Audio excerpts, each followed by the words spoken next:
Hi guys, today I am going to do Maha Rudrabhishekam in our temple Sai Jaina Mandir. So this is my overall total outfit.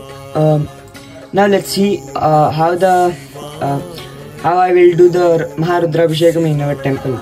Okay. Hi guys, we are just now taken our car and we are going to Sai Jaina Mandir for Rudrabhishekam.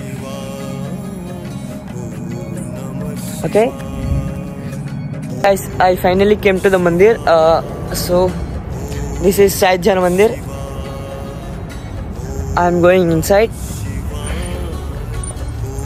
and I will show you the Rudram Abhishekam, Rudrabhishekam.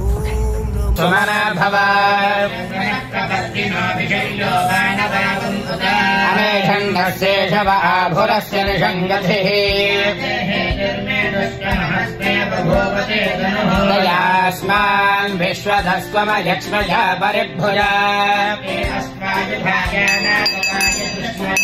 Ubhabhyam Udade Namo Bahubhyam Tamadhanvane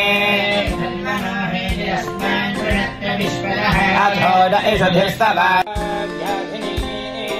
Vividhyantebhyascha Namo Namo Mukanabhyastranuhatebhyascha Namo Gritsebhyo Gritsabadibhyascha Namo Namo Vradebhyo Vradabadibhyascha Namo Namo Ganebhyo Ganabadibhyascha Namo Namo Virubebhyo Vishwarubebhyascha Mahadhyah Kullabebhyascha Namo Namo Radhibhyo Radhebhyascha Namo Namo Radhebhyo Namo Namah Senabhyascha Hanibhyascha Namo Namah Kshetrabhyah Sangrahetrabhyascha Namo Sakshapyo Radhakarebhyascha Namo Namah Kulalebhyah Karmalebhyascha Namo Namah Panjashtebhyo Nishadebhyascha Namo Namah Dhanvagruddhyascha Namo Namah Mrugajabhyasvanebhyascha Namo Namah Shvabhyascha Vadibhyascha Namah